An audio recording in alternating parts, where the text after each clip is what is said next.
Hi hello నమస్తే welcome to SNR TV media. So మొత్తానికైతే టాలీవుడ్లో ఉన్న బడా నిర్మాతలకి ఇప్పుడు చుక్కలు కనబడుతూ ఉన్నాయి. మొన్నటి వరకు పోస్టర్ల మీద పోస్టర్లు అంటే సినిమా కలెక్షన్ సంబంధించి పోస్టర్ల గురించి చాలా దుమారమైంది. కలెక్షన్ సంబంధించి ఇప్పుడు మైత్రి వాళ్ళు చూసుకున్నట్టయితే మనం మైత్రి మూవీ మేకర్స్ వాళ్ళు చూసుకున్నట్టయితే ఆల్మోస్ట్ పుష్ప 2 సినిమాకి భారీ రేంజ్లో కలెక్షన్స్ వచ్చినాయని చెప్పేసి పోస్టర్లనే రిలీజ్ చేస్తూ వచ్చారు. ఫస్ట్ డే 300, 500, 1000 దాటింది, 1500 దాటింది, 1800 క్రోర్స్ దాటిపోయింది పుష్ప 2 అని చెప్పేసి భారీగా పోస్టర్లనే రిలీజ్ చేస్తూ వచ్చారు మొన్నటి వరకు. అంటే ఇటు దిల్ రాజు గారేమో గేమ్ చేంజర్ సినిమాకి ఫస్ట్ డేనే 186 క్రోర్స్ వచ్చాయని చెప్పేసి కూడా పోస్టర్ రిలీజ్ చేయడం జరిగింది. సో వీటిని బేస్ చేసుకొని ఇప్పుడు ప్రస్తుతం వచ్చేసి ముఖ్యంగా ఈ అగ్ర నిర్మాతలైన ఇటు మైత్రి మూవీ మేకర్స్ వాళ్ళు కావచ్చు, లేకపోతే ఇటు దిల్ రాజు కావచ్చు, వీళ్ళ ఆఫీసెస్లో వీళ్ళ బంధువుల ఇండ్లలో వీళ్ళ ఇండ్లలో ఇప్పుడు మొత్తం సోదాలు అనేవి జరుగుతున్నాయి. ఐటీ రైట్స్ అనేవి జరుగుతూ ఉన్నాయి. ఇవాళకి రెండో రోజు. నిన్న ఉదయం మార్నింగ్ 6-7 అరౌండ్ ఐటీ రైట్స్ అన్ని ప్రారంభమయ్యాయి. ఇవాళ కూడా అది కంటిన్యూ అవుతూనే ఉంది. నిన్న మనం ఒకసారి చూసుకున్నట్టయితే నిన్న దిల్ రాజు గారి వైఫ్ ఎవరైతే ఉన్నారో ఆమెను బ్యాంకుకి తీసుకెళ్ళి అక్కడ లాకర్లో ఇంకా ఏమన్నా ఉన్నాయా, ఇంకా ఏమన్నా డాక్యుమెంట్స్ దొరుకుతాయా, లేకపోతే లాకర్లో ఏం పెట్టారు అని చెప్పేసి కూడా మొత్తం సోదా కూడా చేయడం జరిగింది. దానికి సంబంధించి ఇప్పుడు చాలా అంటే చాలా కీలకమైన న్యూస్ అయితే బయటకు వస్తూ ఉంది. లైక్ పుష్ప 2 కలెక్షన్ సంబంధించి పుష్ప 2 ఒరిజినల్ కలెక్షన్స్ ఏవైతే మనకి చెప్పారో ఇప్పటికీ 1800 కోట్లు దాటిందని చెప్పేసి అవన్నీ కూడా ఫేక్ కలెక్షన్స్ అని చెప్పేసి కూడా ఇప్పుడు సోషల్ మీడియాలో చాలా అంటే చాలా రచ్చ అవుతుంది. 500 క్రోర్స్ ఫేక్ చేశారు, అన్ని కోట్లు రాలేదు పుష్ప 2కి, కేవలం పాపులారిటీ కోసం ఆ పోస్టర్స్ రిలీజ్ చేశారు అని చెప్పేసి కూడా ఇప్పుడు సోషల్ మీడియాలో మొత్తం అదే చర్చ నడుస్తూ ఉంది. అది పక్కన పెడితే కేవలం వీళ్ళ మీదే కాదు, ఈవెన్ సుకుమార్ గారి మీద కూడా ఇప్పుడు ఐటీ రైట్స్ అనేది జరుగుతోంది.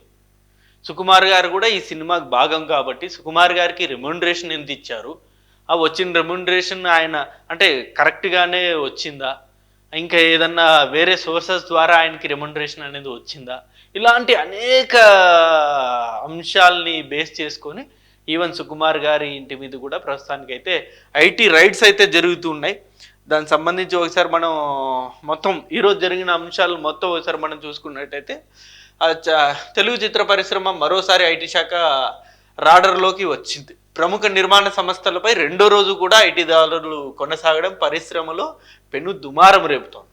దాదాపు 100 మంది అధికారులు మరో 2 రోజుల పాటు ఈ రైట్స్లో పాల్గొనబోతున్నట్లు తెలుస్తుంది.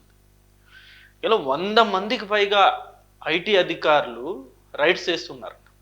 ఇటు దిల్ రాజు ఆఫీస్, దిల్ రాజు ఇల్లు, దిల్ రాజు కూతురు వాళ్ళిల్లు, అలాగే దిల్ రాజు వాళ్ళ బ్రదర్ ఉన్నారు శిరీష్ గారు, వాళ్ళ ఇంట్లో, ఇటుపక్క ఏమో మైత్రి మూవీ మేకర్ సంబంధించిన వాళ్ళిల్లు, వాళ్ళ ఆఫీసులు, వాళ్ళ బంధువుల ఇళ్లలో, ఇటు సుకుమార్ గారి ఆఫీసు, సుకుమార్ గారి ఇల్లు, ఇటు మొత్తం కంప్లీట్గా ఒక 100 మందికి పైగా ఎంటైర్ ఒక టీమ్ ఇవాళ హైదరాబాద్లో ఈ రైడ్స్ అనేది చేస్తూ ఉంది.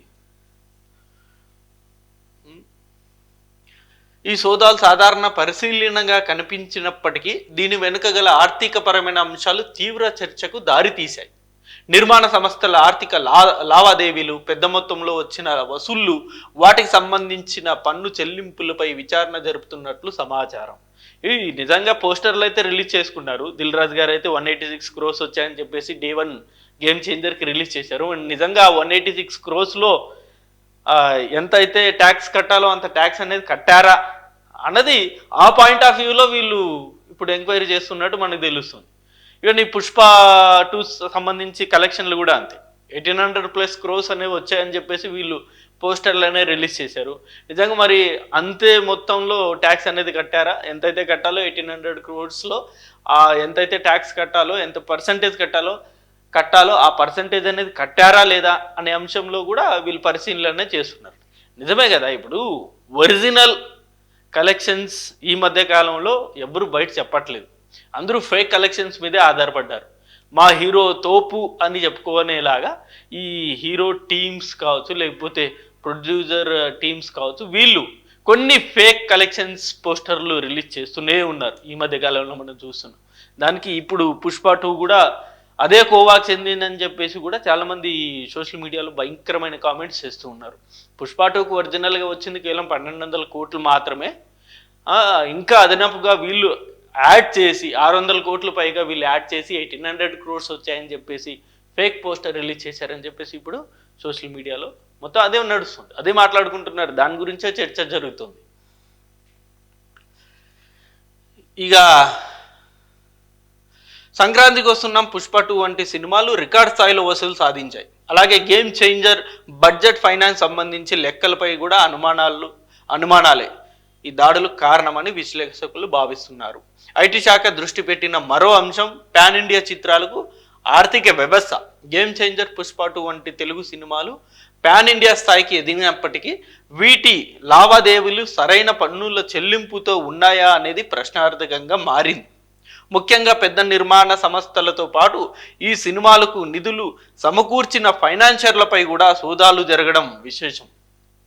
ఎవరైతే ఈ సినిమాకి సంబంధించి ఫైనాన్స్ చేశారో, ఇటు గేమ్ చేంజర్ కావచ్చు, లేకపోతే పుష్ప 2 సినిమాకి సంబంధించి, లేకపోతే సంక్రాంతికి వస్తున్నాం సినిమా సంబంధించి ఎవరైతే ఈ సినిమాలకు ఫైనాన్స్ సపోర్ట్ ఇచ్చారో, ఎవరైతే ఫైనాన్స్ చేశారో వాళ్ళ ఇళ్ళ మీద కూడా ఇప్పుడు ప్రస్తుతం దాడులు అనేది జరుగుతున్నాయి.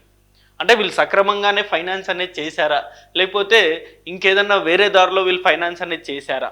ఒకవేళ ఫైనాన్స్ చేసి ఉంటే అంతే మొత్తంలో వీళ్ళు ట్యాక్స్ అనేది కట్టారా అంటే ఈ కోణంలో కూడా వాళ్ళు ఇప్పుడు ప్రస్తుతం చాలా సీరియస్గా ఈ ఐటీ రైట్స్ అనేది జరుగుతున్నాయి. ఫైనాన్సర్స్ ఇళ్లలో కూడా ఐటీ రైట్స్ అనేది జరుగుతున్నాయి. కేవలం ప్రొడ్యూసర్స్ ఇళ్లలో, ఆ డైరెక్టర్ ఇళ్లలో మాత్రమే కాదు, ఈవెన్ ఫైనాన్సర్స్ ఇళ్లలో కూడా ఐటీ రైట్స్ అనేది జరుగుతూ ఉన్నాయి. నిజంగా నాకు తెలిసి ఎక్కడో ఒక దగ్గర ఒక పాయింట్ అయితే దొరుకుతుందని అనిపిస్తుంది. ఎందుకంటే ఈ మధ్యకాలంలో ఇవే మొత్తం హడావిడి. సో కొన్ని కోట్లు వచ్చేసాయి అని చెప్పేసి తెగ ప్రచారం అయితే చేస్తున్నారు కదా. ఎక్కడో ఒక దగ్గర ఒక లూపోల్ అయితే ఎక్కడో ఒక దగ్గర దొరకక తప్పదు. దాని ఆధారంగా ఐటీ అధికారులు అయితే ఫైన్ వేయక తప్పదనే అనిపిస్తుంది.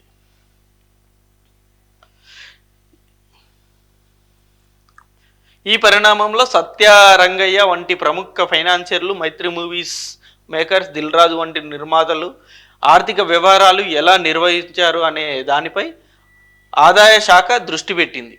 పుష్ప 2 లాంటి సినిమాలు 2000 కోట్లు నిజంగా కలెక్ట్ చేసిందనే ప్రచారం కూడా ఫోకస్ అయినట్లుగా తెలుస్తోంది. అలాగే సినిమా కోసం భారీ బడ్జెట్లు ఎలా సమకూర్చారనే విషయం కీలకంగా మారింది.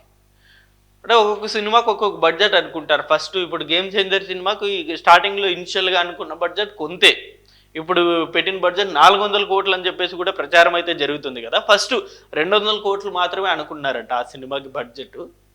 ఇది కూడా సోషల్ మీడియాలో ప్రచారం. 200 కోట్లు అనేది అనుకున్నారంట. బట్ ఆ 200 కోట్లు కాస్త 400 కోట్లు అనేది అయ్యింది. మరి ఈ 400 కోట్లు వీళ్ళకి ఎక్కడి నుండి వచ్చాయి? ఎవరు ఫైనాన్స్ చేశారు? ఆ ఫైనాన్స్ చేసి ఉంటే ఆ 400 కోట్లకు సంబంధించిన పక్కా ఆధారాలు అనేవి ఉన్నాయా, డాక్యుమెంట్లు అనేవి ఉన్నాయా అనే పాయింట్లో కూడా ఇప్పుడు ఐటీ అధికారులు అనేది వీళ్ళు మొత్తం కూపిలాగుతున్నారు.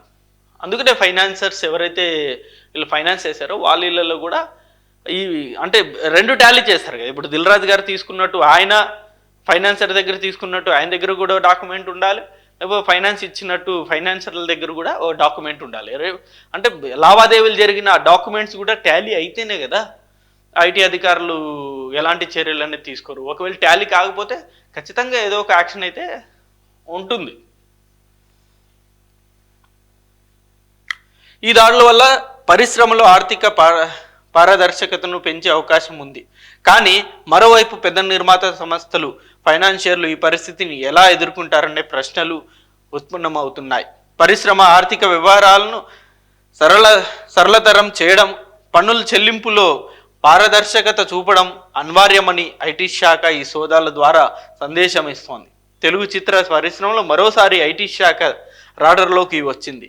ప్రముఖ నిర్మాణ సంస్థలపై 2వ రోజు కూడా ఐటీ దాడులు కొనసాగడం పరిశ్రమలో పెను దుమారం రేపుతోంది. అదే ఇదివరకు మనం మాట్లాడుకున్నట్టు అంటే ఒక అంటే ఈ దాడుల వల్ల నెక్స్ట్ టైం అయితే ఈ ఫేక్ రికార్డ్స్ అనేవి ఆగిపోతాయి నాకు తెలిసి.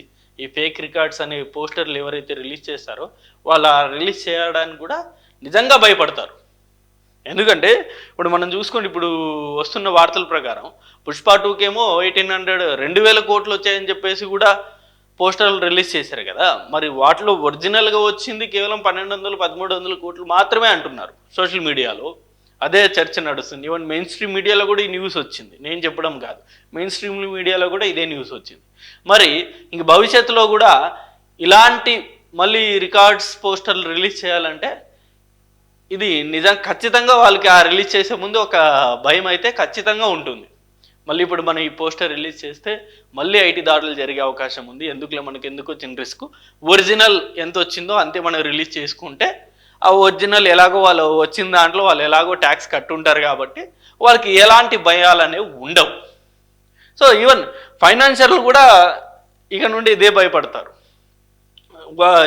కేవలం ఒకే ఒక చిన్న తప్పు, వీళ్ళు ఎక్కువగా ఓవర్ ఎగ్జైట్ అయిపోయి ఈ కలెక్షన్ల పోస్టర్లు ఎంత ఎక్కువగా రిలీజ్ చేసుకుంటే అంత డ్యామేజ్ అని చెప్పేసి వీళ్ళకి ఇప్పుడు దీంతో ఒక లెసన్ అనేది ఏర్పడిపోయి ఉంటుంది. వాళ్ళకి ఉన్నది ఉన్నట్టుగా చెప్పుకుంటే ఎలాంటి ప్రాబ్లం అనేది రాదు, లేనిది ఉన్నట్టుగా క్రియేట్ చేస్తేనే ఇలాంటి ప్రాబ్లమ్స్లో ఇరుక్కుంటారు.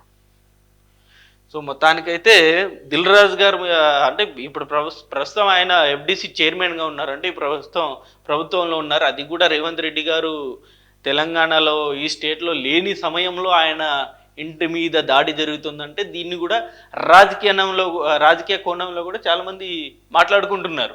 కేవలం రేవంత్ రెడ్డి గారిని టార్గెట్ చేయడానికే ఇప్పుడు ప్రస్తుతం దిల్ రాజు గారి మీద ఐటీ దాడులు జరుగుతున్నాయి అని చెప్పేసి. సో ఏది ఏమైనప్పటికీ ప్రస్తుతం జరుగుతున్న ఈ ఐటీ దాడుల వల్ల ఇండస్ట్రీలో అయితే ఒక ఉలిక్కిపాటు అయితే మొదలైంది. చాలామంది ప్రొడ్యూసర్స్ కూడా ఇప్పటికే అలర్ట్ అయిపోయారు. మరి చూడాలి, ఇంకా 2-3 రోజులు కూడా ఉండబోతుంది ఐటీ దాడులు అని చెప్పేసి కూడా న్యూస్ అయితే వస్తూ ఉంది. మరి ఇంకా ఈ ఓవరాల్ ఇవి 3-4 డేస్ ఐటీ రైడ్లో ఇటు మైత్రి మూవీ మేకర్స్ వాళ్ళ దగ్గర నుండి కావచ్చు, లేకపోతే ఇటు సుకుమార్ గారి దగ్గర నుండి కావచ్చు, లేకపోతే ఇటు అగర్వాల్ దగ్గర నుండి కావచ్చు, లేకపోతే ఇటు దిల్ రాజు గారి సంస్థ నుండి కావచ్చు, ఏమన్నా లూపోల్స్ ఏమన్నా దొరుకుతాయా, వీళ్ళు ఏమన్నా ఎగ్గొట్టినట్టు ఏమన్నా ఆధారాలు బయటకు వస్తాయా అనేది భవిష్యత్తులో మనకు తెలుస్తుంది. ఇది వీడియో అంటే ఈ అంశం మీద మీ అభిప్రాయాన్ని కూడా కింద కామెంట్ రూపంలో తెలియజేయండి. Thank you for watching this video. Thank you.